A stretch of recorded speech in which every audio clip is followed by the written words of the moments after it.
Aleluia. Glória a Deus. Toda honra, toda glória seja dada a Jesus. Cumprimento os irmãos com a paz do Senhor. Quantos estão felizes hoje aqui?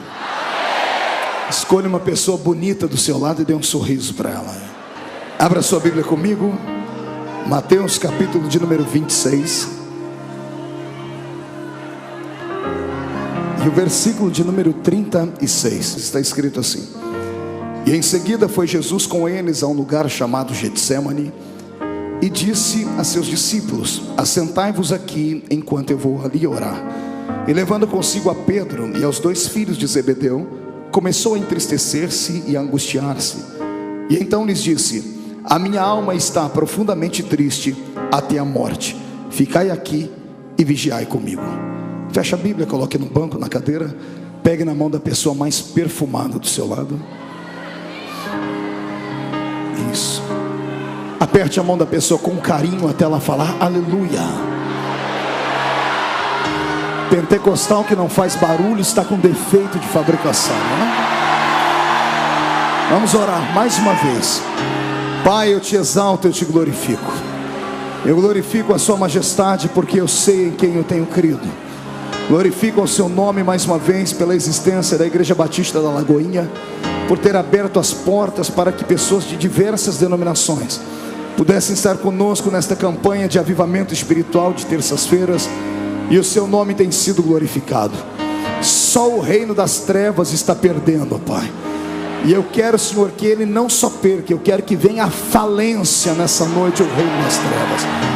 Senhor, eu quero que o Senhor me dê graça para ministrar a palavra de hoje. Haverá muita manifestação da sua presença nesse lugar, eu profetizo. Eu digo, Senhor, antes de começar a pregar, 2 palavras de oração. A primeira é que ao redor desta igreja, num raio de 5 quilômetros, onde houver um demônio alojado agora, eu dou a esses demônios 5 segundos para desaparecerem de Belo Horizonte, porque se não sumirem, serão queimados pelo poder da glória do Senhor que descerá aqui. O segundo pedido a Deus é um pedido de atrevimento espiritual. Se ainda tenho crédito no céu contigo como pregoeiro da sua palavra, abre a porta do céu sobre esta igreja agora e manda do céu para a terra uma comitiva angelical. Eu quero anjos de fogo descendo sobre esta igreja, que eles comecem a esparramar brasas tiradas do seu altar. E onde houver um crente batizado com o Espírito Santo, renova ele agora.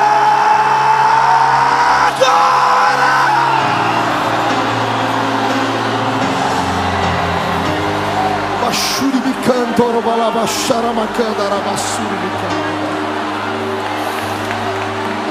Fala conosco nessa noite, Senhor. Fala conosco.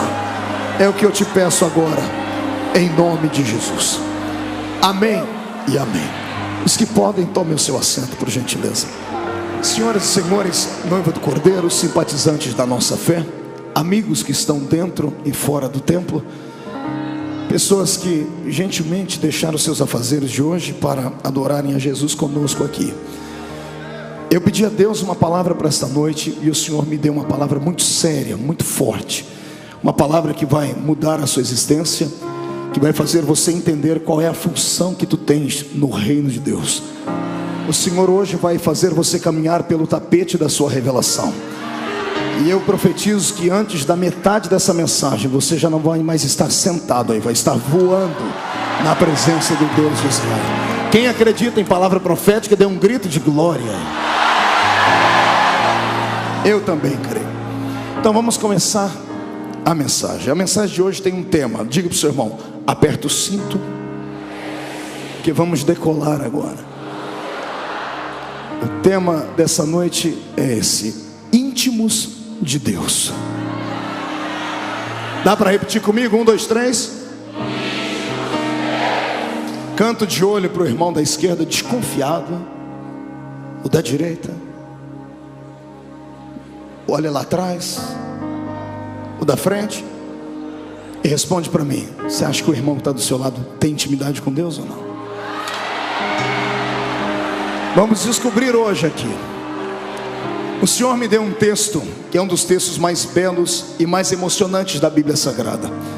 A entrada de Jesus dentro do Getsemane, momentos que antecederam o seu julgamento pela mão de Pilatos, pela mão de Herodes, pela mão de Anás, Caifás, pelo julgamento das pessoas, das massas, enfim.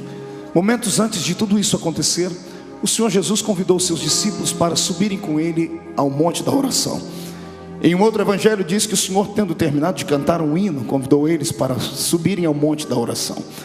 Um outro evangelho diz que o Senhor convidou todos os seus discípulos para estarem com ele orando. E aqui no evangelho que nós lemos de Mateus, mais de forma detalhada, o Senhor divide a sua oração em 2 tempos. Primeiro ele leva todos os seus discípulos ao monte. Ele leva os 12, ou melhor, a história diz que foram apenas 11. Um dos 12 nesse dia arrumou um afazer. Deve ter dito a Jesus: Senhor, eu tenho que pagar uma duplicata no centro da cidade, eu sou tesoureiro do grupo, não dá para ir. E por isso ele não foi. Judas, ele tinha outra coisa a fazer. Os 11 subiram com Jesus ao monte.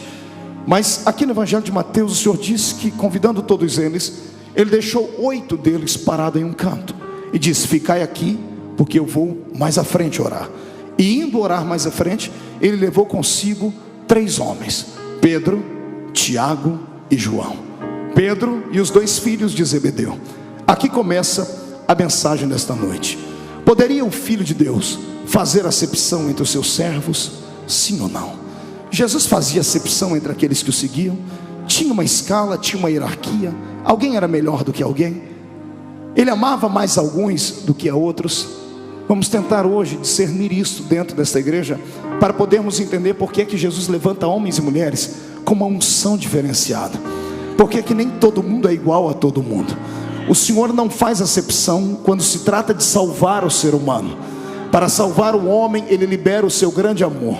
Ele salva incondicionalmente o grande, o pequeno, o gordo, o magro, o negro, o branco, o asiático, o avermelhado. Jesus é salvador de toda a humanidade. Para salvar, Ele não faz acepção, mas para usar no seu reino, para liberar uma unção especial, para dar um ministério de impacto. Aí o Senhor vasculha a alma do ser humano e encontra algumas coisas que nos outros Ele não conseguiu encontrar. Deus hoje vai mostrar por que é que você é perseguido, por que é que você não consegue alcançar os seus sonhos, por que é que você já está crescendo, por que é que uns são quentes, outros são congelados. Vamos descobrir hoje aqui. Tudo é uma questão de intimidade com Jesus de Nazaré. Amém? Vale mais um glória a Deus aí? Mas antes de entrar no contexto, no texto da mensagem, pastor Márcio, eu queria aqui falar com a inteligência dos mineiros, que mineiro é muito inteligente. Tentar aqui hoje descobrir o que é que os homens viam em Jesus para segui-lo. Imagine você que convencer um americano é muito difícil, porque ele é muito patriota. O reino da América do Norte é cercado e ladeado por muitos heróis. Toda nação que tem história e tem heróis, muito dificilmente eles vão se curvar diante de alguém. Raramente você verá um inglês se curvar diante de outra nação, porque eles são uma nação antiga, são carregados de heróis. Se partirmos para o outro lado do mundo, você vai ver que é muito fácil influenciar um africano, porque é um continente que infelizmente tem muito poucos heróis. O brasileiro está quase na mesma escala. O brasileiro não tem heróis, a nossa nação não tem heróis. Por isso sofremos a influência do mundo inteiro. E eu não estou mentindo. Pergunte ao seu filho que estuda o nome de pelo menos 5 heróis brasileiros. Os neurônios dele vão começar a derreter, e no máximo ele vai conseguir falar 3: Tiradentes, Marechal Cândido Rondon e Zumbi do Quilombo de Palmares. Passou disso, raramente vamos lembrar de algum herói. Eu sei que você vai dizer: pastor, somos uma nação nova, temos apenas 500 anos. Eu sei disso, mas o problema não está nisso. O problema está no nosso passado. Todo ser humano precisa se espelhar em um herói.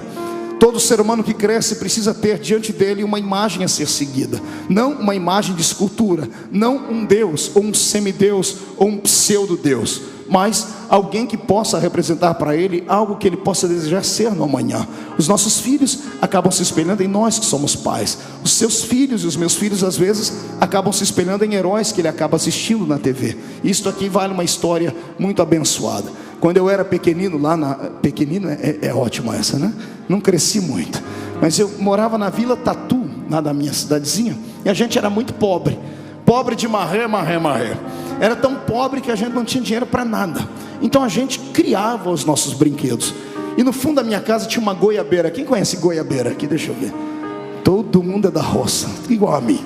Pois bem, tínhamos uma goiabeira no fundo da nossa casa, e eu tinha 2 amigos particulares, o Tom e o Jerry. Nada disso. Tom é porque a mãe dele colocou o nome dele de Everton, e Jerry porque a mãe era apaixonada por um cantor da jovem, média, velha guarda. Jerry sabe tudo, hein, crente? Glória a Deus. Esse aí. E aí íamos nós 3, eu, o Tom e o Jerry, e a gente ficava debaixo daquela goiabeira criando situações, inventando brincadeiras. E você sabe que mente de criança é fértil. E um dia, um dos 3, besta, porque só besta para ter uma ideia dessa, em cima da goiabeira dissemos assim: vamos brincar hoje de Liga da Justiça. E um dos 3 disseram assim: hoje nós vamos brincar de Liga da Justiça. Cada um escolhe um herói. E aí falamos: e aí, que nós... Em cima da goiabeira alguém disse: olha, isso aqui agora é a espaçonave dos Super Amigos. E de repente um fez um barulhinho, e arrancou uma folha da goiabeira e disse: recebemos agora uma mensagem lá do Pentágono. Ó a cabeça de criança. E disse: aqui está escrito que o sol está se apagando, e só os Super Amigos podem voltar a fazer o sol aquecer de novo. E de repente olhamos um para os outros e disse assim: então vamos nós. Acionamos a espaçonave, pastor Márcio. Começaram a chacoalhar ela, né, para o motor pegando. E um em cada galho daquela goiabeira. E o Tom era muito levado. O Tom começou a chacoalhar e disse: estamos sendo atingidos por uma chuva de meteoros. Daqui a pouco o Jerry disse: vamos desviar daquele buraco negro. Quase caiu lá de cima. De repente, um dos 3 gritou e disse: estamos com um problema, estamos perto do sol demais, a carcaça da aeronave não está aguentando, estamos derretendo. Pense num dia de alegria. Eu fiquei em pé em cima daquela goiabeira, eu estufei o peito, murchei a barriga, levantei as 2 mãos para cima e disse: para o alto e avante. E pulei. Você ri porque não foi você que quebrou os 2 braços, né? Essa munheca é torta até hoje, derivado daquele tombo. Mas foi a semana mais alegre da minha vida. Na rua inteira ficaram sabendo que eu era o super-homem. Eu andava com os braços dizendo: super-homem, obrigado por ter salvado a terra. Eu fiquei muito feliz. Eu contei essa história apenas para você entender que todo mundo precisa de um herói. Todas as nações têm os seus heróis. Convencer uma nação que tem um herói é muito difícil. Agora, convencer uma nação que não tem herói nenhum é muito fácil. Convencer um judeu é impossível, a não ser que Deus esteja no negócio. Pergunte para mim por quê?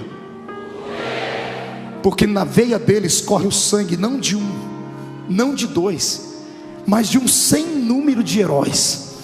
Detalhe, não heróis fictícios, não alter ego de homens que tiveram uma infância podre, aprisionados pela psicologia infantil, pela falta da presença do pai, que criaram super-homens, que criaram Batmans. Não, eles tiveram heróis de verdade. E nós temos um livro que atesta a existência desses heróis. Está aqui na Bíblia. Imagine você sendo um judeu. A infância do judeu começa, o primeiro catecismo dele é o da fé. Antes de aprender a ler e a escrever, ele aprende a história do Deus de Israel. Imagine você sendo criança, sentado na beira da cama com seu pai, e antes de dormir falar: papai, me conte uma história dos nossos heróis. E o pai olhar para você e dizer assim: filho, você não é comum. Pegar no seu braço e dizer: aqui na sua veia corre o sangue de homens que fizeram o céu tremer, que fizeram o mar se abrir, que fizeram a terra saltar, que fizeram mortos sair de dentro das suas tumbas. Todo garoto judeu crescia com seus olhos brilhantes. Por que é que você acha que todo judeu se dá bem em tudo que faz? Porque eles sabem no que eles creem, eles têm lastro, eles sabem que nasceram para a vitória e ponto final. Eu não conheço um judeu pobre. Se você conhecer algum, me apresente ele. Só todo judeu é inteligente. Eles estão sempre na frente de tudo. Por quê? Porque eles têm heróis a serem seguidos. Pastor, o que o senhor quer dizer com isso? Eu quero dizer que não são só eles que são inteligentes, não são só eles que são abençoados. Eu tenho aqui hoje o novo judaísmo santo. Eu tenho aqui o novo Israel. Se eles têm 1 milhão de heróis, nós não precisamos de 1 milhão, temos apenas um. Ele é maior do que todos os outros juntos. Ele coloca todos os outros no seu bolso. Ele é tão grande que os pés dele estão dentro da Batista da Lagoinha hoje, e o seu rosto está diante dos anjos que cantam: Santo, Santo é o Senhor dos exércitos.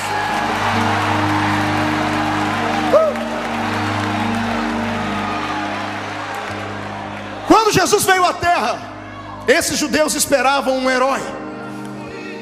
Só que não podia ser qualquer um, tinha que ser um herói maior do que Moisés. Tinha que ser um herói maior do que Jeremias, maior do que Ezequiel, maior do que Elias. E achar um herói maior do que esse povo não era fácil. Os discípulos que Jesus escolheu, todos eles eram especiais. Diga para o seu irmão aí do seu lado, eram especiais. O Senhor não chama ninguém que está simplesmente pensando em viver uma vida lá vão ter. O Senhor só chama gente de propósito, gente inconformada com a vida que tem. É por isso que quando o cidadão começa a procurar, ele acaba encontrando. É por isso.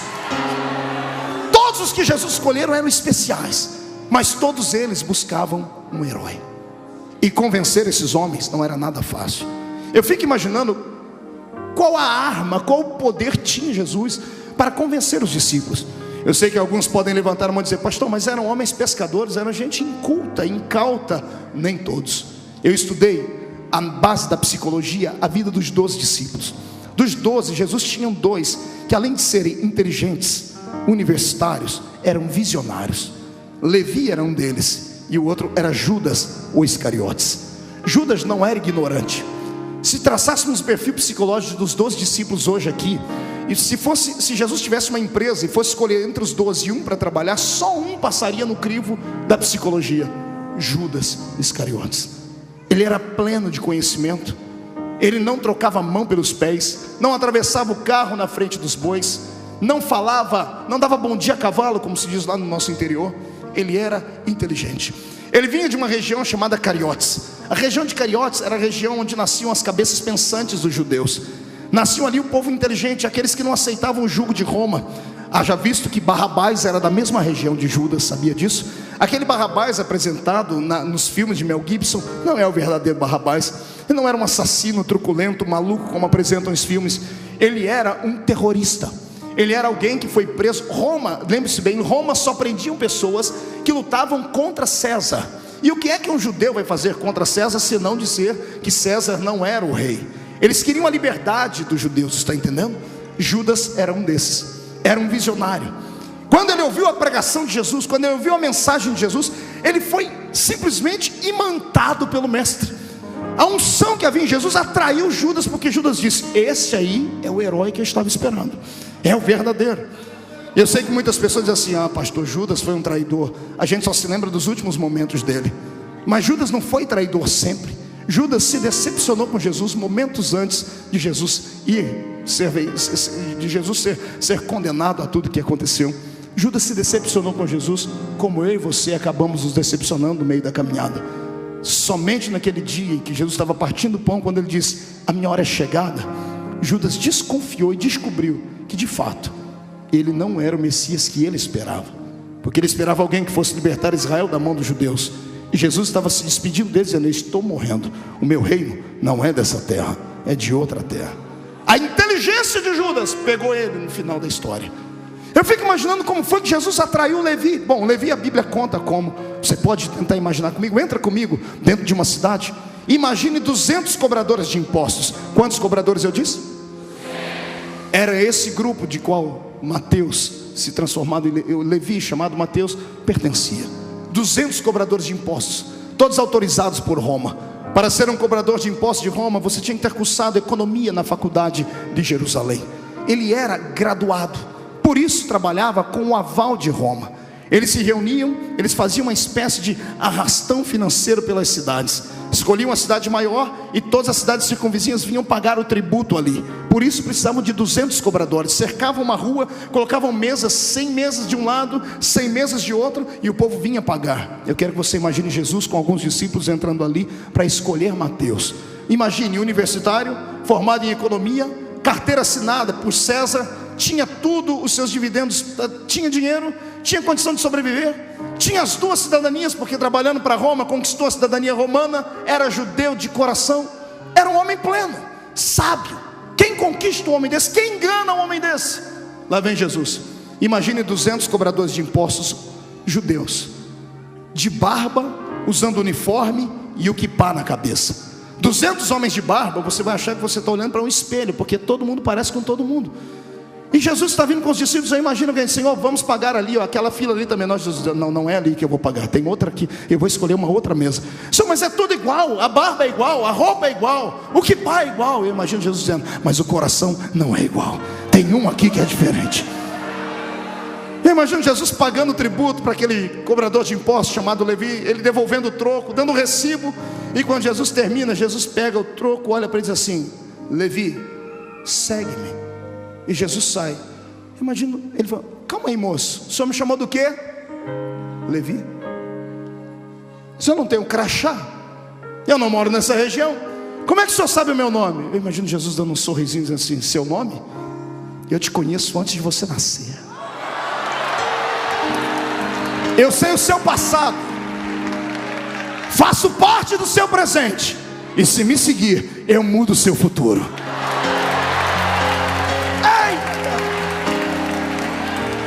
Jesus está indo embora e Levi está aqui, a carteira assinada, uma profissão bem feita, família. O que tinha Jesus para atrair esse camarada? Ele não era comum, ele só atraía gente especial. É por isso que quando eu prego dentro de uma igreja como essa, eu fico alegre, porque eu prego para a nata. Eu não estou pregando para o resto, estou pregando para aquilo que há de melhor. Está entendendo? Eu provo para você que você é melhor. Quando Jesus quer revelar alguma coisa muito séria, muito importante, quando Ele quer revelar o futuro para alguém nessa cidade, Ele não procura a casa dos mais ricos, dos grandes magistrados, dos grandes políticos, só se for cheio do Espírito Santo.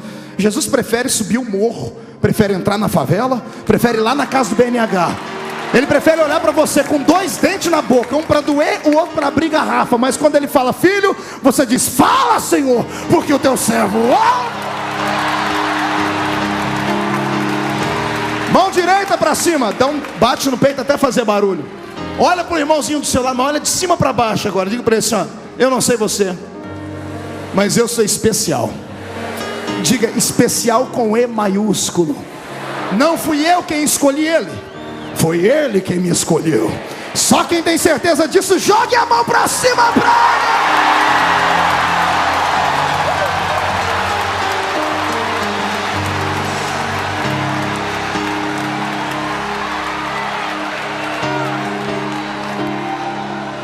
Convencer um judeu não era nada fácil.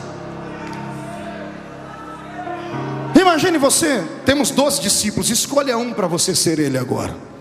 Encarne um agora, no bom sentido da palavra. Escolha um discípulo para ser. Ninguém quer Judas. Olha que eu expliquei a história dele, contei, nem assim. O cargo de João já não cabe mais, e de Pedro também não. Todo mundo quer ser Pedro e João, né? Imagine você na pele de Tomé, criancinha no berço ou na cama. Tomé, vai dormir. Papai, conta uma história dos nossos heróis. Vou contar só uma. Deita aí, Tomé. Pois não, pai. Ó, pai, mas tem que ser uma história para eu acreditar, porque o senhor sabe que eu não acredito em qualquer coisa. Tomé, nas suas veias corre o sangue de profetas. Na sua veia corre o sangue de um homem que tinha tanto poder, que ele andava com uma capa nas costas dele.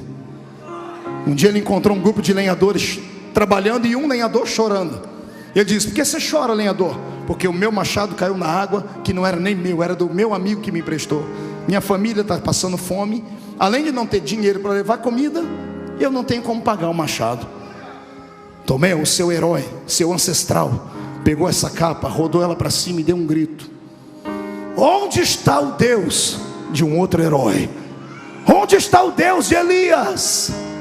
E ele disse, moço, cadê? Onde foi que o machado caiu? O senhor vai entrar dentro d'água? O senhor sabe nadar? É claro que não. O senhor sabe respirar dentro d'água? Não. Não pergunta, me diga onde é que está o machado. Está ali, senhor. Machado! Flutua. Os outros lenhadores param, o pai contando a história, enfeitando. Filho, os outros lenhadores pararam e começaram a rir. É louco esse cidadão? Ele não conhece a lei da gravidade.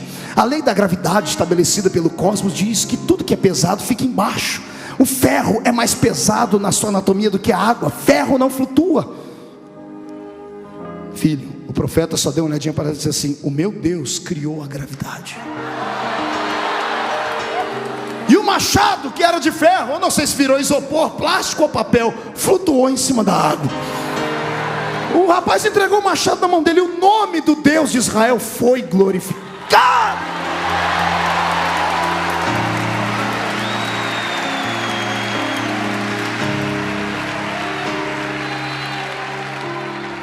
Imagine você sendo André. André tinha um coração amoroso, se entregava fácil. Papai, me conta uma história, mas eu quero uma história diferente, eu quero uma história para o coração. Filho, vou te contar uma. Israel não teve só heróis, Israel teve heroínas. Cadê as mulheres? Não vão dar um grito não?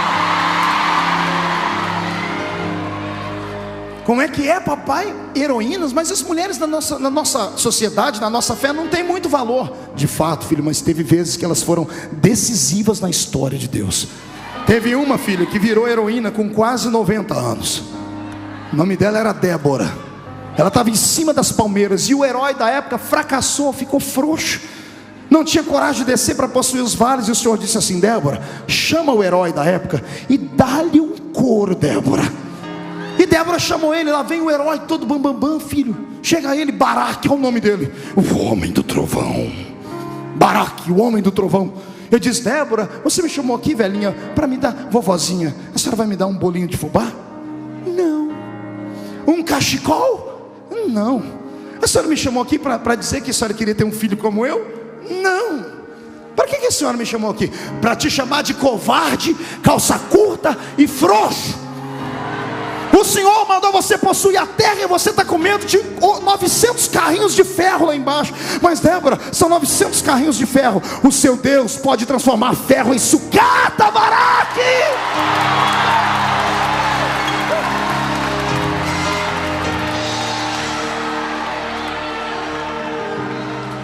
Lá está André. E aí, pai?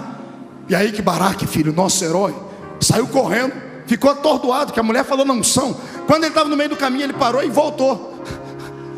Débora, o que foi? Desce comigo.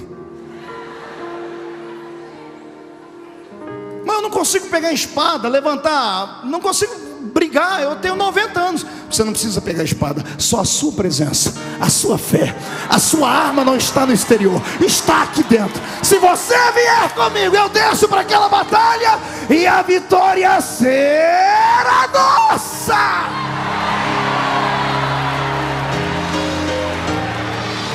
Ei,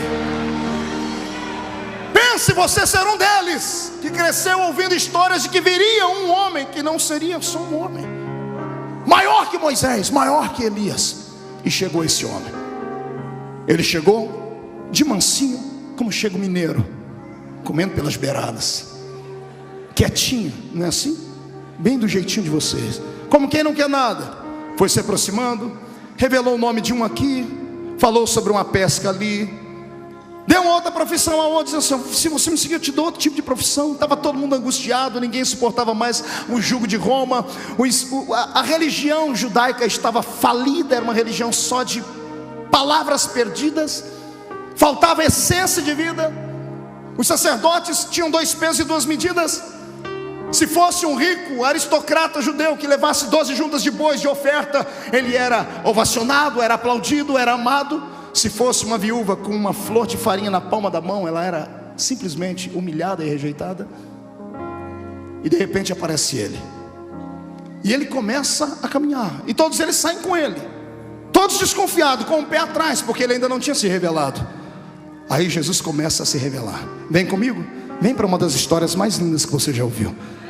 Jesus diz assim: gente, vamos iniciar o nosso ministério. Eu quero uma cruzada, uma grande cruzada. Anuncie na cidade que coisas extraordinárias vão acontecer. Diga que há profeta em Israel agora. Mas Senhor, mas vai acontecer. Fale que vai acontecer. Onde vai ser a cruzada? No pé daquele monte. Eu vou pregar um sermão. Esparrame o nome do sermão: o sermão da montanha. Esparrame ele. Daqui a pouco vem a multidão, 5.000 homens, fora mulheres e crianças, 15.000 pessoas. E Jesus se empolga, pregador parecendo pastor Marco, agarra o microfone e não solta mais. E ele começa a pregar 10 minutos, 15, 1 hora, 2, 6 horas, André. A mensagem de Jesus era uma mensagem espada, comprida, mas não era chata, cortava mesmo. E ele prega pregando. Daqui a pouco um barulho no meio da multidão. Glória a Deus, pastor. Não. Língua estranha? Não, um barulho estranho. Pergunte que barulho. 15 mil estômagos roncando de fome.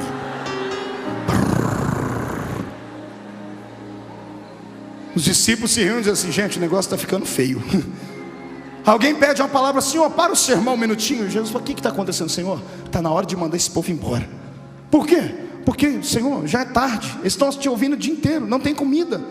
E Jesus olha para eles assim: olha, dê vocês de comer. Pedro: Judas, que foi? O mestre está mandando dar de comer para a multidão. Senhor, ninguém dizimou esse mês, ninguém ofertou, o dinheiro que tem não dá para comprar comida nem para a gente. Como é que nós vamos alimentar 15 mil pessoas?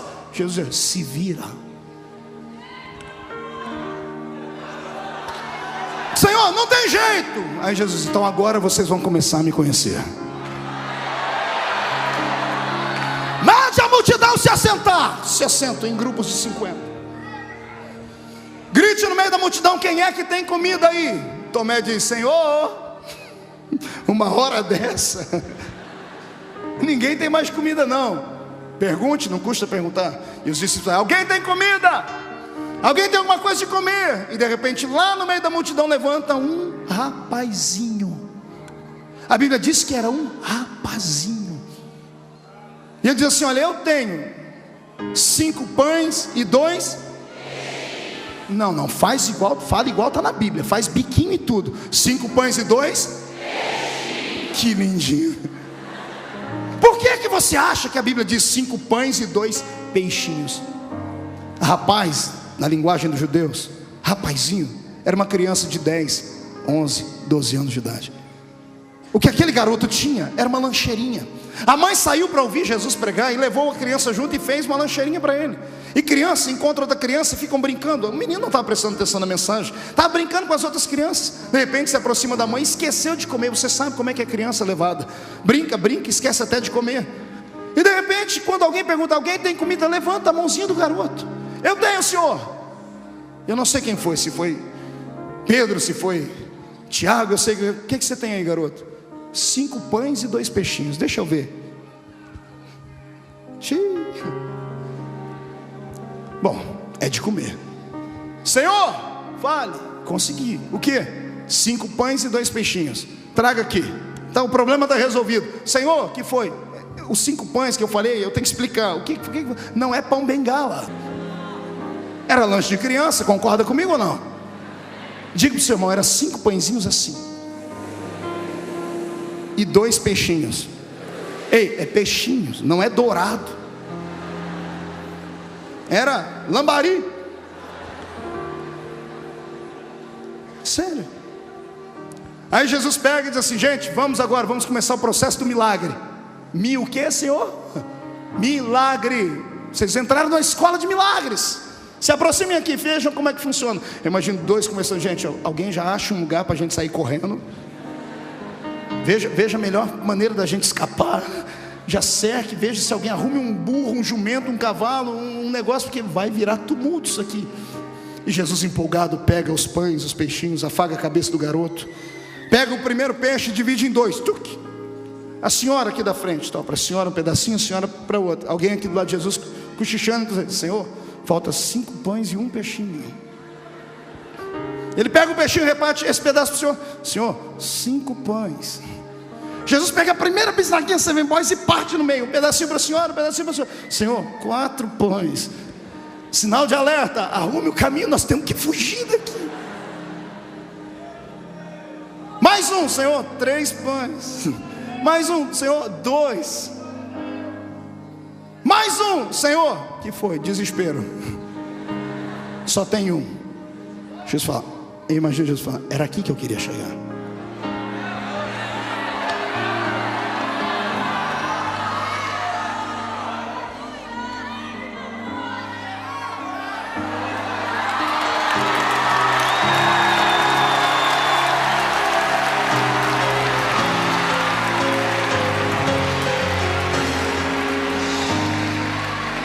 Eu quero os 12 aqui do meu lado.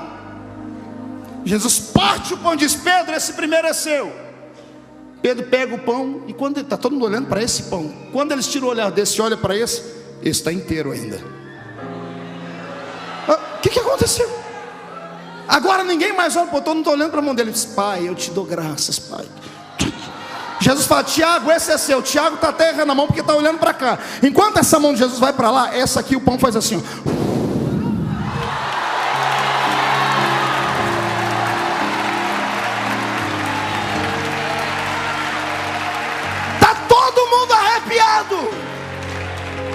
Ele repartiu o pão e agora tem 13 pedaços de pães.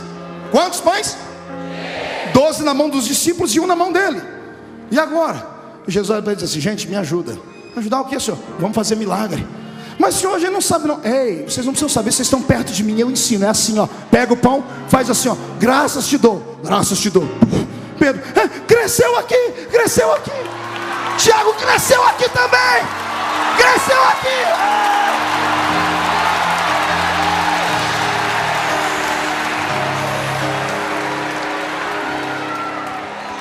A parte mais bonita vem agora. Agora desaperta o cinto que você vai quebrar tudo agora.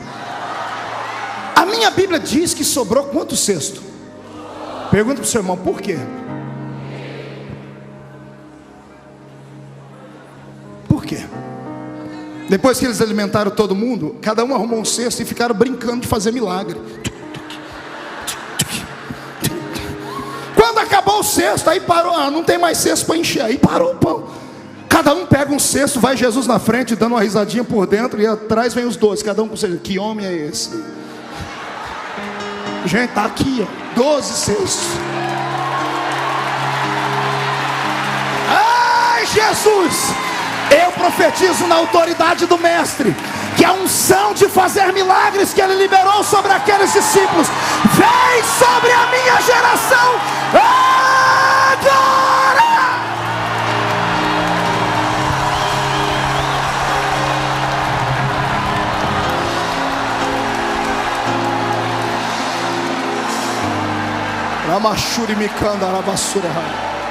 Sente aí. Você descobriu desde a primeira vez que eu preguei aqui: eu não sou um grande pregador, eu sou um bom contador de histórias. Foi todo mundo dormir, Jesus dormindo num quarto separado, e no outro quarto os 12. Entre lá dentro agora.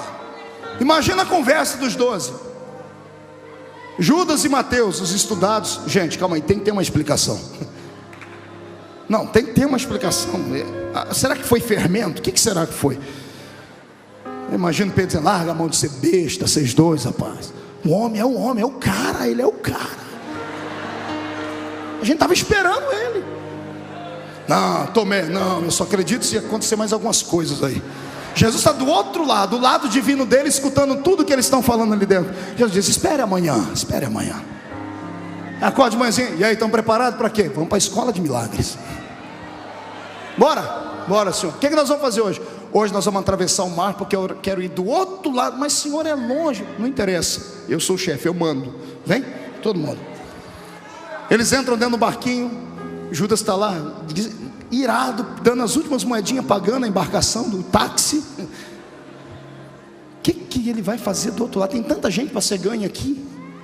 Ele entra e Jesus diz assim: gente, olha, a caminhada foi difícil, eu passei a noite orando. Eu vou ficar aqui na popa do barco dormindo um pouquinho, ok? Quando chegar do outro lado, vocês me acordem. Imagina Jesus arrumando o travesseiro, dormindo e morrendo de dar risada por dentro. Porque como homem, ele só sabia o ali, mas o Deus que estava dentro dele, o Cristo que enchia aquele Jesus, sabia tudo. Então ele já sabia o que ia acontecer. Daqui a pouco, levanta uma tempestade, e vento, e água, e sopro, e grito, e desespero. 12 discípulos, cada um com um balde, tirando água lá de dentro. Gente, está na hora de acordar ele. Está não, rapaz, vamos, a gente já está passando, está nada, está fechando o tempo. Daqui a pouco a gente não dá mais, temos que chamar ele. Mas chamar, o que é que ele vai poder fazer? Bom, pelo menos ele morre com a gente. Senhor, eu nem acredito que ele estava dormindo. Acho que ele estava só igual mineiro, com o olho aberto, todo fechado. O que foi? Senhor, uma tempestade. Tempestade, cadê? Aí, senhor, isso é tempestade? Isso é uma brisa. Não, senhor, a água parecendo um copinho. Senhor, ajuda a gente. Claro que eu ajudo. Lá vem Pedro: senhor, o quê? Um balde. Para quê? Precisa ajudar a gente, tirar água daqui. Eu lá preciso de balde, rapaz, dá licença. Vocês não me conhecem ainda. Jesus sai da polpa e vai lá para a proa do barco.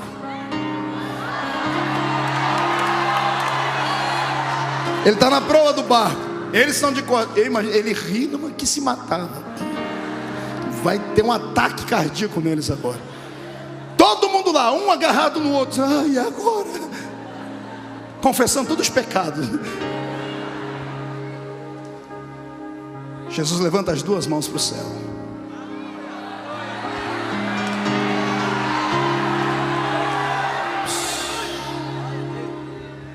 E ele grita. Ele ordena. Ele dá uma palavra de ordem à água e ao vento. Eu estudei um pouquinho nessa minha vida. Estudei física, química, conheço um pouco de biologia, estudei astronomia. Eu sou fuçado para estudar as coisas. Eu já ouvi falar de braço do mar, mas ouvi falar que mar tem ouvido. Ouvi falar que vento escuta. Foi a primeira vez. Vento, acalma-te. Mar, aquieta-te.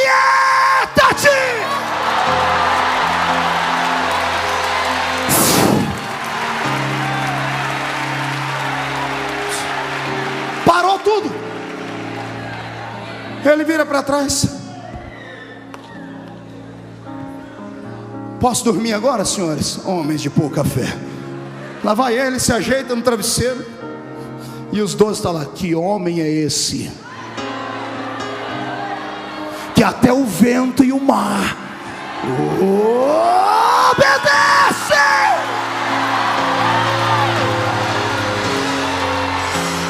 É que o mar e o vento não estavam autorizados a falar. Porque se o Senhor dissesse, fala para eles quem eu sou, o mar e o vento gritariam: Ele é aquele que sustenta o universo na palma da sua mão, e que pela força do seu poder cuida de todas as coisas. Ele é Deus em cima, é Deus embaixo. Antes dele nada do que foi feito se fez. Tudo foi feito por Ele. Ele é Deus.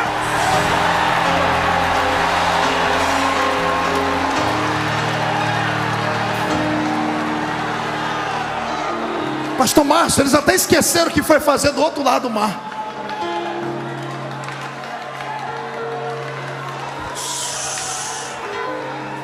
Eu estou na introdução da mensagem, daqui a pouco eu chego na mensagem. Como vem cá. Jesus está dormindo num quarto, os outros num canto. E ele dizendo: e agora, gente, dá para acreditar nele? Tomé, está melhorando. Ô Tomé, não, pode ter sido um vento contrário que soprou, uma nuvem quente que se esvaziou da nuvem fria. Jesus do outro lado dizendo: amanhã eu me revelo. Acorda, toma um café da manhã. Senhor, onde nós vamos hoje? Hoje nós vamos por aí. O que nós vamos fazer? Escola de milagres. Hoje eu vou fazer uma coisa com vocês que vocês nunca viram. E vocês vão aprender hoje parte do meu caráter. Vocês vão encontrar hoje um dos grandes inimigos da humanidade. E vocês vão ver o que é que eu sou capaz de fazer com ele. Vamos. E Jesus chama todo mundo para cantar um hino da Batista da Lagoinha ainda. Está todo mundo cantando. Quando chegam numa grande avenida lá de uma grande cidade, eles viram a esquina, vem a caravana da vida cantando. Se depara com a caravana da morte. A caravana da morte vem trazendo um féretro dentro de um esquife. A caravana da morte só tem tristeza. Uma mulher chorando lá do caixão. E um sacerdote miserável, que fazia o enterro dos filhos das judias viúvas, caminhava 10 metros longe do caixão. Sabia disso? Aprenda. Quantos metros o sacerdote andava longe do caixão? Pergunta para mim, por quê, pastor? Porque o sacerdote era muito puro e santo, não tocava em coisa morta, queria acelerar o processo do enterro do defunto, não se preocupava com o coração da pessoa que ficou. E quando Jesus entra, ele entra na frente do cortejo fúnebre. Ele olha para trás, não tem mais ninguém, todo mundo saiu de perto, porque a lei é universal, mundial. Todo mundo sabe que quando um cortejo fúnebre está andando, todos têm que abrir espaço para passar. Respeito não por quem foi, mas por quem ficou, que está ficando sozinho. Jesus não sai da frente. Volta todo mundo aqui, Senhor, mas vamos ser presos. Ninguém é preso perto de mim, volte. Vou ensinar vocês hoje o que é que eu faço com a morte quando eu encontro ela. Só vou dar um recadinho para você. Você já se perguntou por que na crucificação Jesus morreu primeiro do que os outros dois?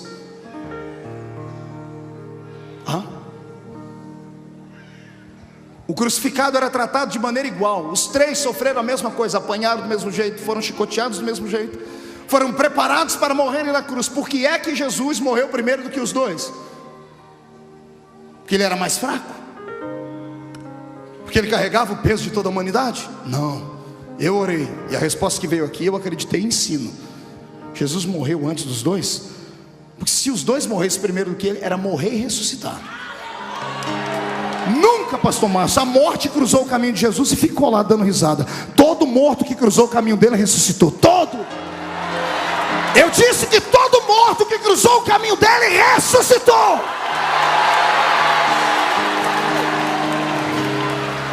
Então, para não ter que ficar ressuscitando de fundo, porque perto dele ninguém fica muito dizendo, vou eu primeiro. Voltando à história. Quando Jesus para e olha para aquela mulher, ele não se comoveu com o rapaz, ele se comoveu com a mãe do rapaz.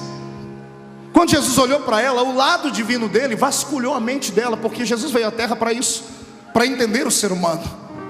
Foi isso que Deus veio fazer em carne, porque Deus, da primeira à quinta dispensação, inocência, consciência, governo humano, patriarcal e lei, veio na nuvem, na graça, no fogo, na glória, e não pôde absorver o sentimento da humanidade. Deus não conseguiu compreender porque que o homem não conseguia respeitá-lo. Aí Jesus veio e se desfez da sua forma divina e veio ser um como nós, para entender o que é frio, o que é calor, o que é dor, o que é abandono, o que é sofrimento, o que é choro. E agora Jesus estava diante de uma experiência única. Ele queria entender por que é que as pessoas choravam quando o morto ia embora. Aí o lado divino dele entra na mente da mulher e vasculha a memória dela, e ele entende por que ela chora. Por isso que ele chorou com ela. Você nunca se perguntou por que Jesus chorou com ela? Foi só por causa disso. Quando ele foi na memória dela, sabe o que ele viu? Ele viu aquela mulher com 8 dias de bebê nascido, com as suas entranhas ainda dilacerada, sorridente, com dores, mas sorrindo, indo com o marido, com uma pombinha, um pouquinho de flor de farinha, entrando dentro do templo, porque todo macho de 8 dias era apresentado para o Senhor. E Jesus viu dentro dela a memória do sacerdote, pegando o bebezinho e levantando: Senhor, transforme ele num profeta, transforme ele numa bênção para Israel, numa bênção para a sociedade, numa bênção para o judaísmo. Jesus viu que ela entregou um sacrifício por aquela criança, e quando ele viu para dentro dele, ele disse: é verdade, agora eu sei por que eles choram. Essa criança foi consagrada a mim, e ela foi embora antes da mãe. E Jesus chorou com ela. E quando Jesus olhou para aquele caixão, ele não viu uma criança, ele viu os sonhos daquela mulher. Ela era viúva, o filho daria sustento a ela no futuro. O filho, toda vez que ela olhava para o filho, ela lembrava do pai, do marido que tinha ido embora. Era o sustentáculo dela, já era maldita por estar na terra viúva. Viúva era destratada, tinha um filho para lhe dar graça, agora não tinha marido e nem filho, estava humilhada. Além do sonho estar morto no caixão, a cova estava aberta no cemitério. Aí Jesus entra e para a história. Ele faz aquilo que nenhum sacerdote tinha coragem de fazer. O sacerdote está 10 metros do caixão, ele vai e se aproxima do caixão. Ele olha para dentro do esquife e olha para a mulher e diz assim: não chores. E ele levanta aquela mão de novo. Quando ele levanta aquela mão, os 12 lá no canto dizem: o que ele vai fazer? Toda vez que ele levanta essa mão, algo acontece. O que ele vai fazer agora? Eu quero aqui desmistificar uma passagem da Bíblia, essa que estou citando, para que você entenda melhor. A Bíblia diz que Jesus tocou o esquife. Ele tocou o quê? Esquife é feito de que matéria? Madeira. Esquife é caixão. Isso. Para que Jesus ia tocar no caixão? Se caixão não ressuscita, se madeira não tem vida?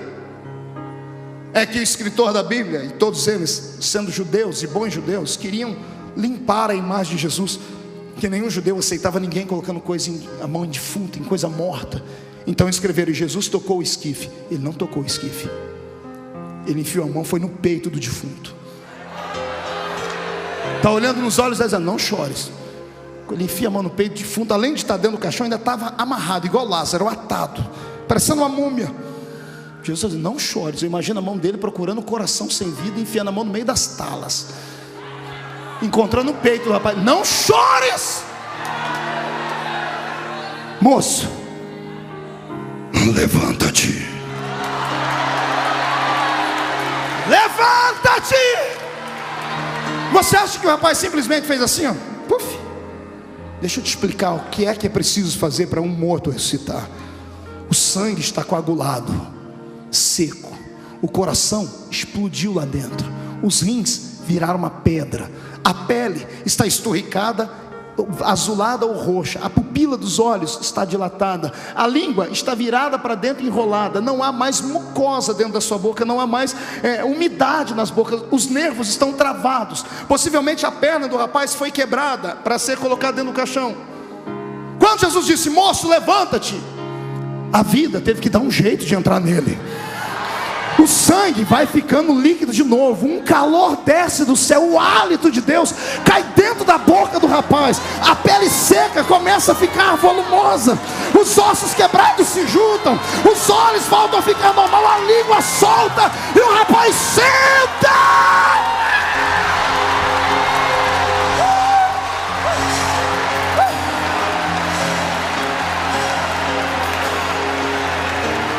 Esse é o Jesus que eu sirvo.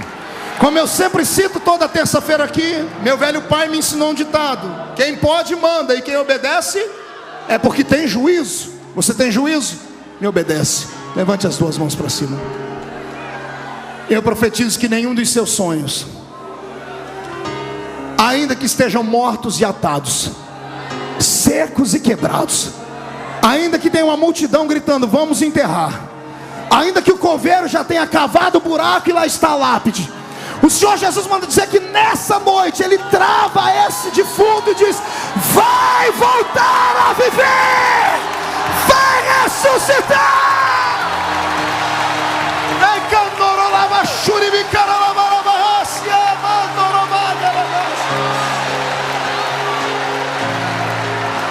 Recebe de volta o seu sonho. Leva de volta o seu sonho para casa. Se algum sacerdote seco queria enterrá-lo, deixa ele gritar num canto: hoje não tem enterro. Não, você que gosta de ir para velório e comer bolachinha com chazinho, hoje não tem bolachinha nem chazinho. Hoje tem festa. Hoje tem celebração de festa.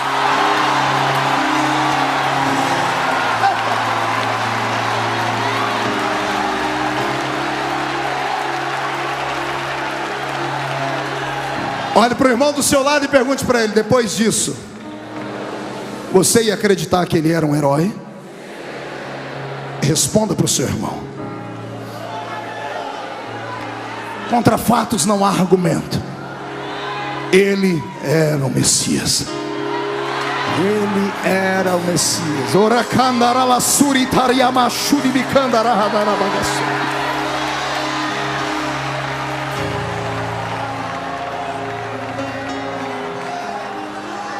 Jesus passou 3 anos e meio ensinando a eles tudo que ele sabia. Ele mostrou a eles que tudo que um homem faz, o outro pode fazer. Ele mostrou a eles que se tiver unção, fé, comunhão com Deus, o impossível pode brotar. Ele graduou cada um deles. Só que enquanto ele ensinava, ele os observava. Ele fazia o quê? E sabe o que eu descobri? Vamos para a mensagem de hoje. Sabe o que eu descobri? Eu descobri que ele descobriu, no meio dos 12, 3 grupos distintos. Ele separou os 3 grupos. O primeiro grupo era o grupo dos seguidores. O segundo grupo foi o grupo dos amigos. E o terceiro grupo, o grupo daqueles que conseguiram intimidade com ele. Detalhe, todos são especiais. Diga para o seu irmão: todos são especiais. Só que diga: alguns são seguidores. São especiais, mas são apenas seguidores. São especiais, mas são apenas. O segundo grupo são amigos. E o terceiro, gente íntima, André. Gente que tem coragem de fazer aquilo que ninguém mais tem coragem de fazer. Os seguidores, Jesus não os isolou, os usou, se revelou a eles. Só que os seguidores estavam preparados para ver apenas coisas que todo mundo podia ver. Seguidor pode ver aquilo que é comum, mesmo que Jesus esteja operando milagre, mas é um milagre comum. Seguidor pode ver ele mandar o vento e o mar parar, ver o morto ressuscitar. Seguidor pode ver e até participar da multiplicação dos pães. Seguidor pode ver ele expulsar um demônio, mas para por aí. Até para orar com ele, os seguidores ficam aqui embaixo. Por quê?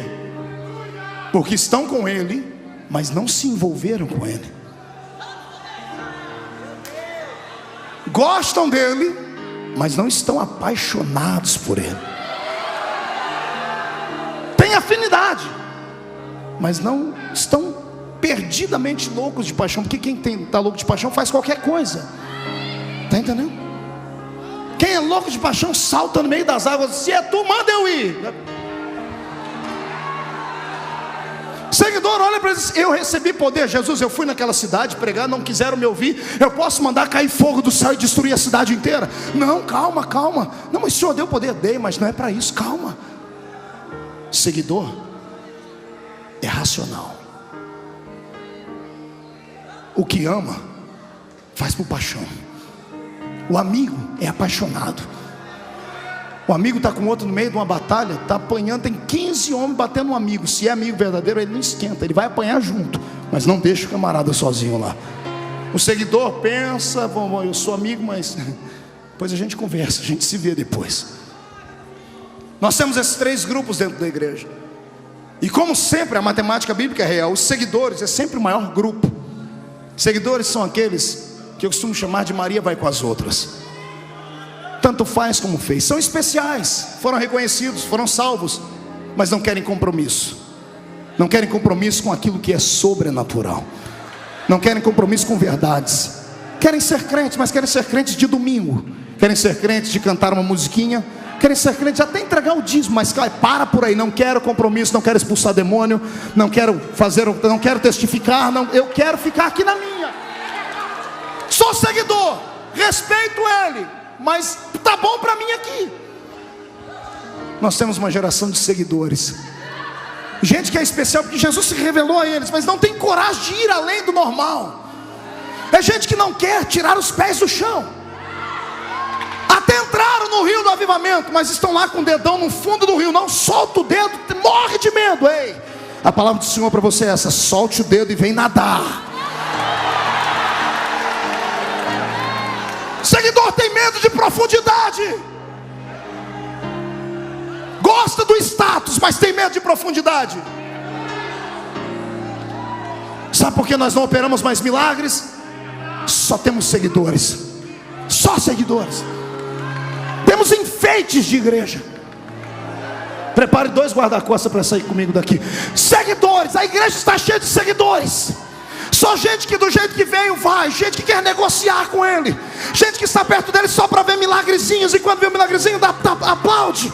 Gente que quer coisas simples. Eu quero dizer para você: conhecer Jesus é como entrar numa escola. Você pode permanecer lá embaixo no alfabetismo espiritual, ou pode ser graduado. Eu não quero ser apenas do jardim de infância. Eu quero diploma de graduação com meu mestre.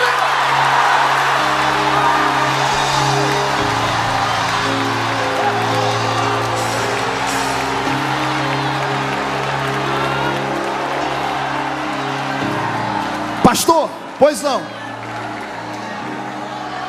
A oportunidade é dada igual a todos? Sim.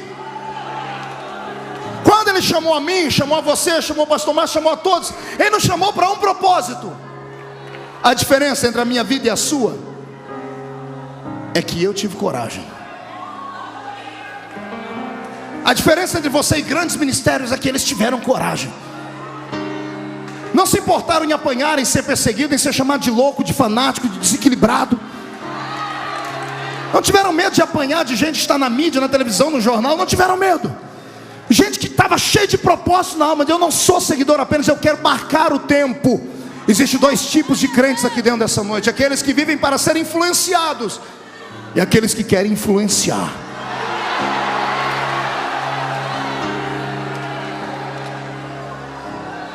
Pastor, mas tá bom ser especial, ser seguidor, mas pelo menos eu estou no circuito dele. Sim, só que você nunca vai crescer. Você vai ser como metade dos evangélicos desse país. Só acostumaram a ouvir, não sabem fazer. Tudo que conhece porque ouve alguém dizer, não tem coragem de buscar.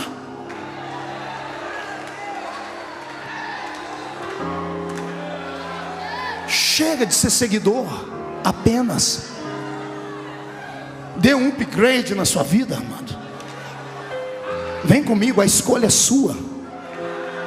Para ser amigo, você tem que ter coragem de fazer coisas que ninguém mais tem coragem. Mesmo que você faça coisas erradas por impulso, mas é melhor errar tentando do que nunca tentar. É melhor bater com a cara no muro e voltar do que nunca ir. É melhor voltar e dizer assim, mas eu pelo menos tentei, do que ser igual a você que está na igreja há 500 anos, não pisou, não viu o dilúvio, mas pisou no barro que sobrou na terra, acha que tem todo o conhecimento aqui dentro e não sabe ganhar uma alma para Jesus. Só sabe murmurar e perseguir as pessoas, só sabe maldizer, só sabe ver uma igreja crescer e dizer, aquilo lá é heresia, abrir as portas. Sai para lá, Satanás!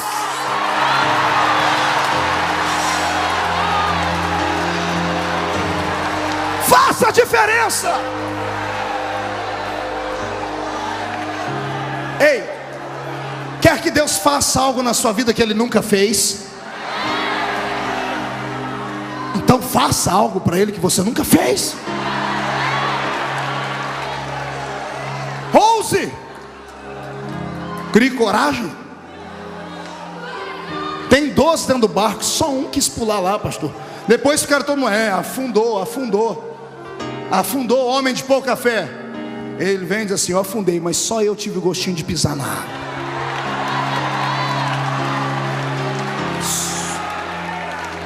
Todo mundo reclama do Jacó aleijado. Olha lá o aleijadinho, ó, agarrou antes, saiu aleijado. Ele, tô aleijado, mas recebi minha bênção.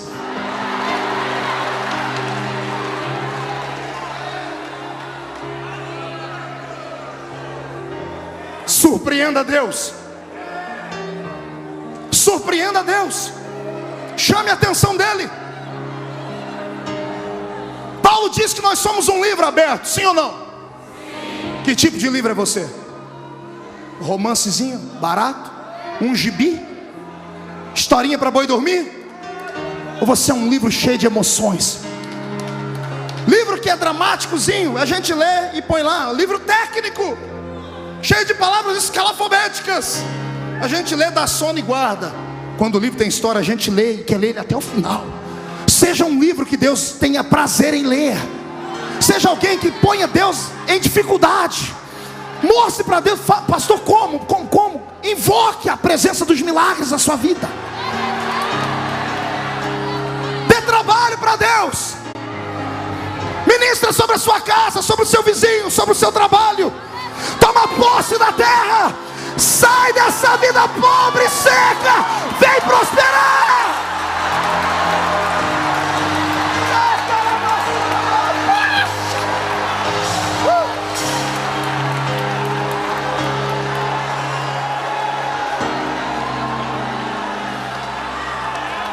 Os amigos caminham com Jesus até um certo ponto. Os seguidores vêm mais abaixo.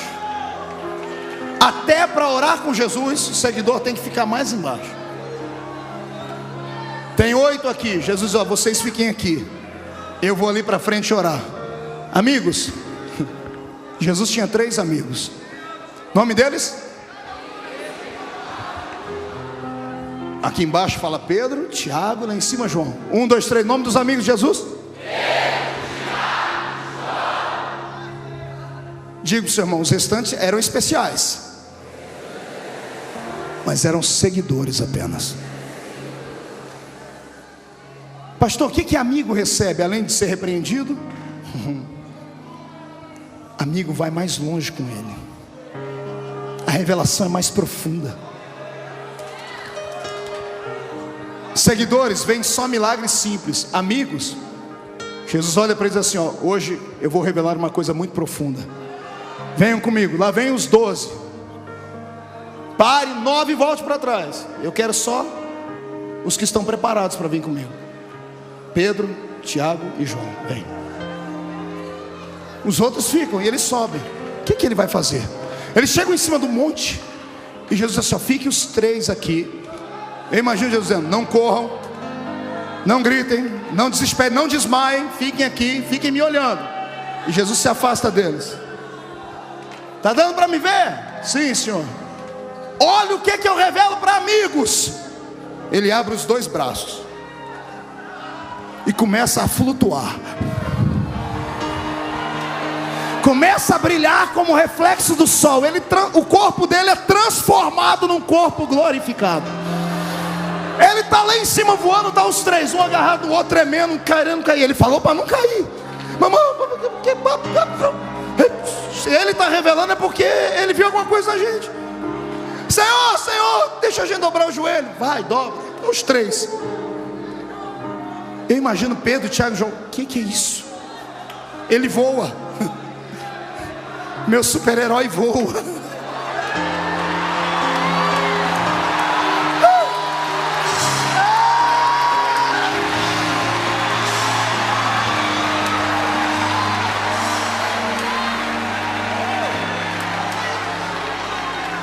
Ele está subindo. Quando ele está lá em cima, está os 3 aqui, quase desmaiados. Aparece 2 figurões para ele, os maiores heróis de Israel, Moisés e Elias. Como é que eles sabiam? Lógico, os 2 se apresentaram. Ei, vocês são amigos dele? Meu nome é Moisés. E o meu é Elias. Esses aí mesmo. O senhor abriu o mar? O senhor subiu na carruagem? O senhor representa os profetas? O senhor representa as leis? Sim. Vocês são grandes? Somos, mas não tão grandes. Eu, Moisés, represento a lei. Eu, Elias, represento os profetas. Mas nós 2, Moisés, já ensaiamos lá no céu. Agora a coreografia, 1, 2, 3. Um de lá, outro de cá, aponta um dedo para eles. Mas a ele vocês devem seguir.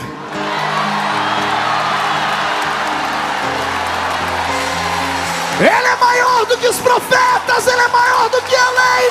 Ele é a graça.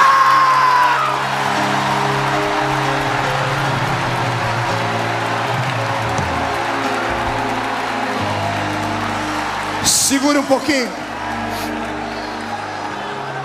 Eu vou te explicar agora por que um irmão no nosso meio não chora, não grita. E por que o outro quase desmaia, quer pular de cabeça para baixo. É uma questão de intimidade. É amizade. Está entendendo?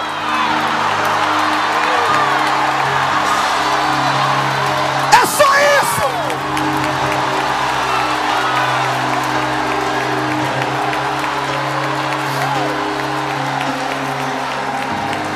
Eu não maltrato os seguidores. Pastor Marco, os irmãos que estão numa igreja tradicional, que não gritam, não pulam, não cantam, não oram, não acreditam em línguas, eles vão para o mesmo céu que a gente? Vão. Mas pastor, vão, porque a salvação é pela graça. Não é por nada que o homem faça, é por aquilo que ele fez. Ah, pastor, então eles pelo menos são equilibrados, ninguém mexe com eles. Comigo, que pulo, grito, me chamam de louco, desequilibrado. Eu vou ser um deles. Fica onde você está.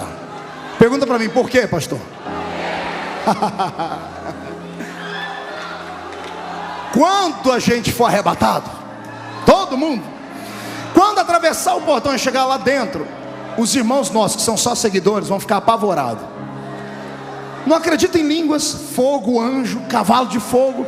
Imagina entrar lá dentro, olhar para o trono, Deus é um fogo consumidor.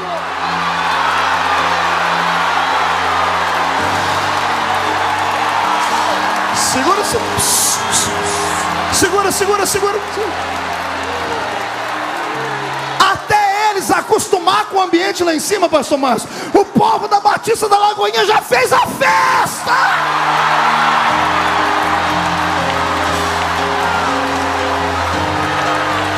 Aleluia! Estamos num tempo de avivamento.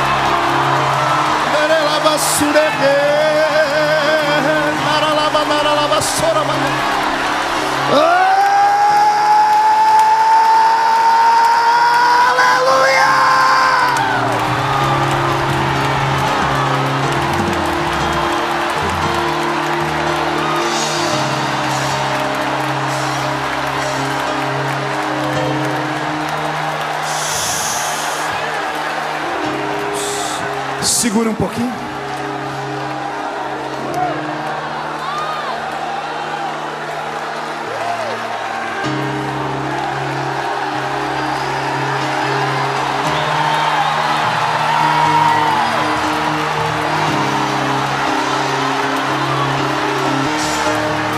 Senhor Jesus, onde houver um crente batizado com o Espírito Santo agora, aqui dentro, lá fora pelo telão ou em casa assistindo pela internet, enche eles até não aguentarem mais. Agora, agora, já!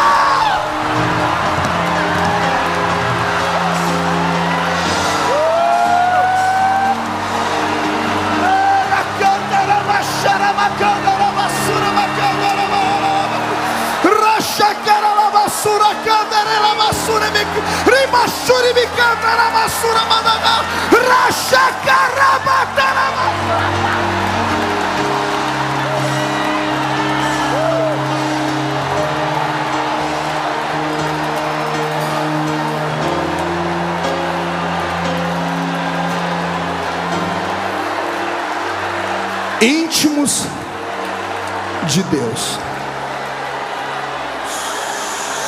Segure um pouquinho. Sente. Sente.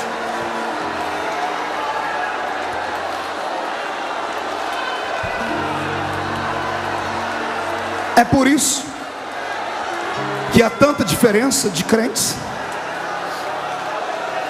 Todos são especiais, lembrem disso. Todos de todas as denominações são especiais, mas a maioria são só seguidores. Alguns são amigos. Esses que são amigos enxergam o céu pelo lado de dentro, recebem revelações que ninguém mais recebe, e não tem o que falar. Vai fazer o quê? O cidadão pagou o preço, buscou, acreditou, devorou a Bíblia, jejuou, pediu, bateu. Jesus pegou e abriu e deu para ele. Não adianta ficar com inveja. Pode perseguir, pode escrever o nome da pessoa, não pode execrar de uma denominação. O dom Jesus deu e ponto final. O cidadão é amigo de Deus. É amigo.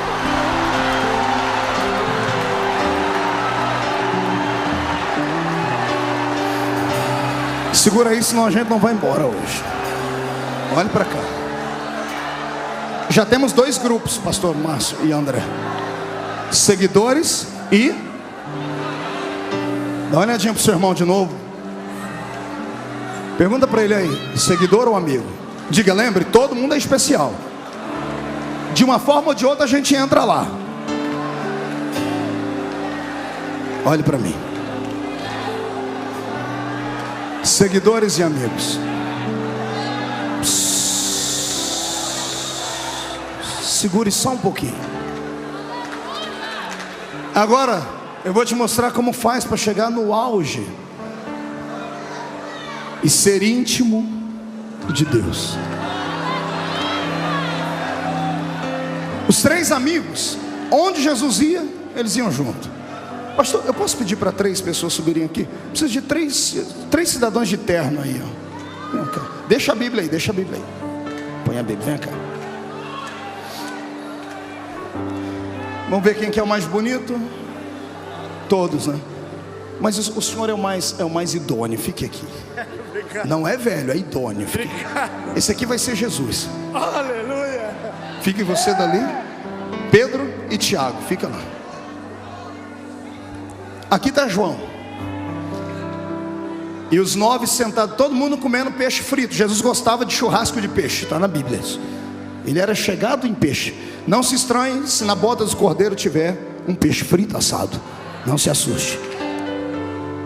Fique aqui do lado dele. É para ficar do lado, cabra ruim. Fica um do lado aqui, isso.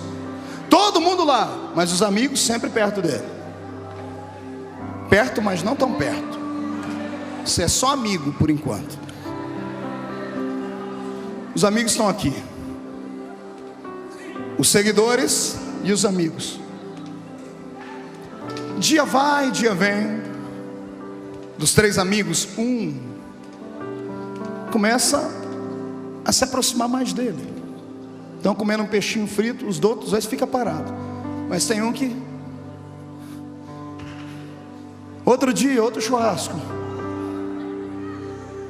Jesus está contando as parábolas, as histórias, pega. E os outros 2, dá uma olhadinha para ele aqui. Faz uma carinha assim. Cochicha um com o outro aí. E ele está aqui. Ele não está nem aí para o que eles estão falando. Está aqui, pastor.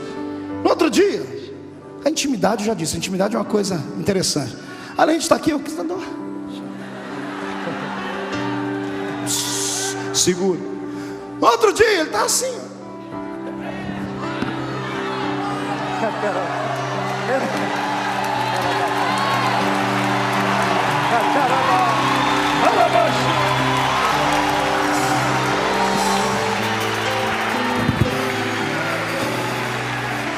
Pergunte para mim: ah, pastor, fazer isso é... Fala assim, diga para mim: pastor, fazer isso é fácil. Hoje, há 2000 anos atrás, ser judeu, você vê um judeu andar de mão dada com um homem. Se você vê alguém aí fora de mão dada com outro homem, você já fica todo malicioso, preconceituoso. Imagine há 2000 anos atrás, no Oriente, onde a cultura é extremamente machista, contra o afeminalismo, está na Bíblia. Paulo pregando contra isso, já tinha a história de Sodoma e Gomorra. Um homem encostar no outro. Eu imagino que João passou, mesmo entre os seguidores, mesmo entre os amigos. Ele não se importou com o que os outros falavam. Devem ter chamado ele de pederastra, devem ter chamado ele de diferente, estranho. E Jesus nunca o recriminou. Pelo contrário, um dia Jesus percebeu que o coração dele estava todo mundo com inveja dele. E Jesus abraçou João e disse assim: o que importa a vocês todos? Que ele viva, até que me veja vir no meu reino e na minha glória.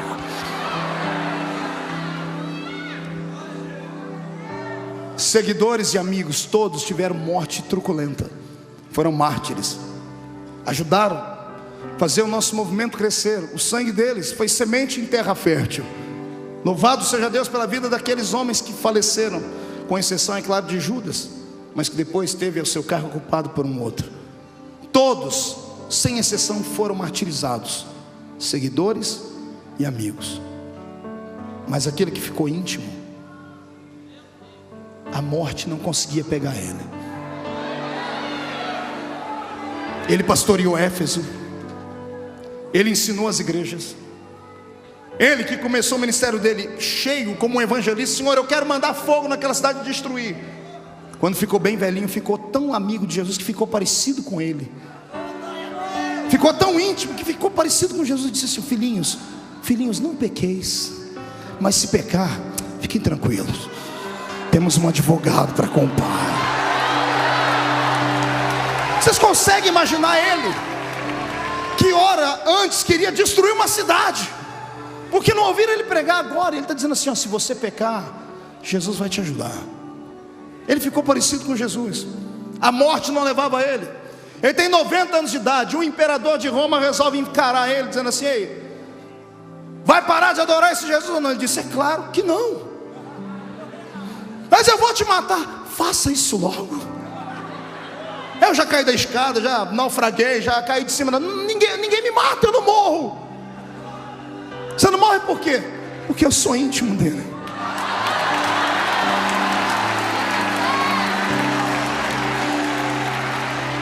Um imperador de Roma fez assim com ele: ninguém te mata, a morte não te pega, não, pois eu vou dar um jeito. A sua morte será pior do que a de todos.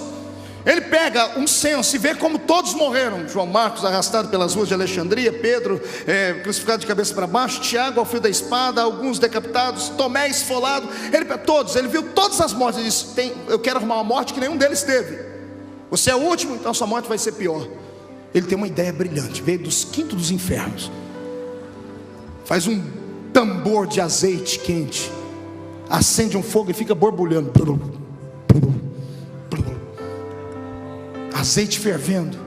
O imperador chega diante de João e diz assim: tá aí, ó, ou nega, ou vou te jogo aí dentro. Ele diz, eu imagino João olhando e diz: se eu fosse um pouco mais novo, eu pulava aí dentro.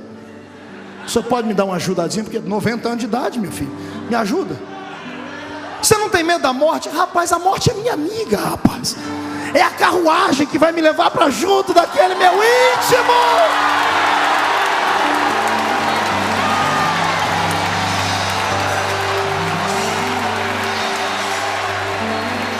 A tradição diz que quando jogaram João lá dentro, espanto para todo mundo, a primeira sessão de bronzeamento artificial da história, a primeira sessão de hidratamento, e morra de inveja a irmã que é vaidosa, que fica hidratando a pelezinha. O primeiro homem da história a hidratar a pele inteira com azeite quente, fervendo, azeite escorrendo pelo corpo, azeite não queimava, ele enchendo a boca de azeite.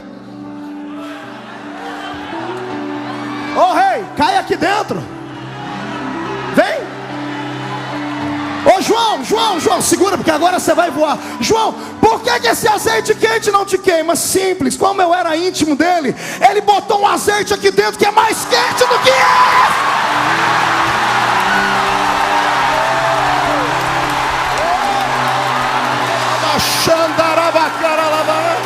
recebe um pouquinho desse azeite aí.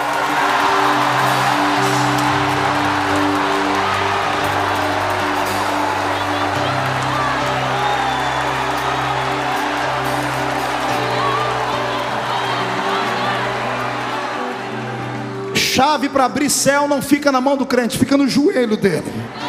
Botou o joelho no chão, a porta se abre. Aí ele dizia: eu estava de joelhos quando eu ouvi uma voz por detrás de mim, e eu virei para ver quem era. Era o meu íntimo.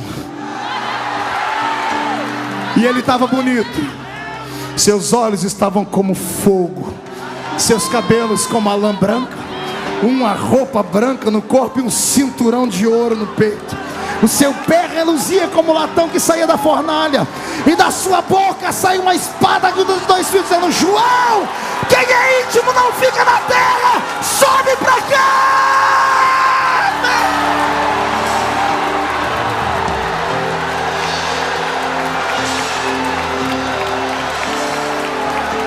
Fique de pé comigo, igreja do Senhor.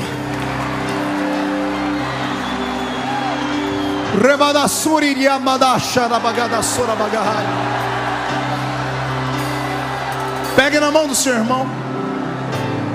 André, prepara aquela música do milagre para cantar. Pegue na mão do seu irmão. Olhe para mim. Quando eu era garoto na igreja, me chamavam de louco, fanático. Eu era o famoso espalha-rodinhas. Ninguém queria ser meu amigo, porque eu só sabia falar de Deus. Não aceitava piadas imorais, não aceitava carnalidade. Eu era chato, confesso. Mas eu não era porque eu queria ser, é porque eu sabia o que eu não queria ser. Eu não queria ser mais um. Tudo custa um preço. Está entendendo? A unção, a única coisa de graça que temos no reino é a salvação. De graça para a gente, porque alguém pagou um preço alto. A unção de Deus custa caro. Quer unção? Está preparado para ser excluído do hall de amizades? Um dia, pastor Márcio, André, Nívia, eu entrei dentro da igreja desesperado, porque eu me senti sozinho. Eu tinha 16 anos. Madrugada, eu comecei a chorar. Eu disse: Deus, por que eu não posso ser igual aos meus amigos? Eles vão jogar bola, eles vão para um cinema, eles vão namorar, vão paquerar, vão fazer um monte de coisas. Por que eu não posso ser igual a eles? Não que isso seja errado, está entendendo? Tem coisas que Deus exige de você que não vai exigir de mim. Tem coisas que Deus vai exigir de outras pessoas, não vai exigir de você. Eu conheço a história do pastor Márcio, de um tempo que ele andou descalço aí na terra. Deus exigiu isso dele. Ele não transformou isso numa doutrina. Chamaram ele de louco, não é, pastor? Eu imagino. Tem coisas que Deus exige de você, e Deus exigiu de mim uma separação. Eu chorava, dizia: Deus, por que eu não posso ser igual a eles? O Espírito do Senhor veio numa madrugada e falou no meu ouvido: porque eles nunca serão igual a você.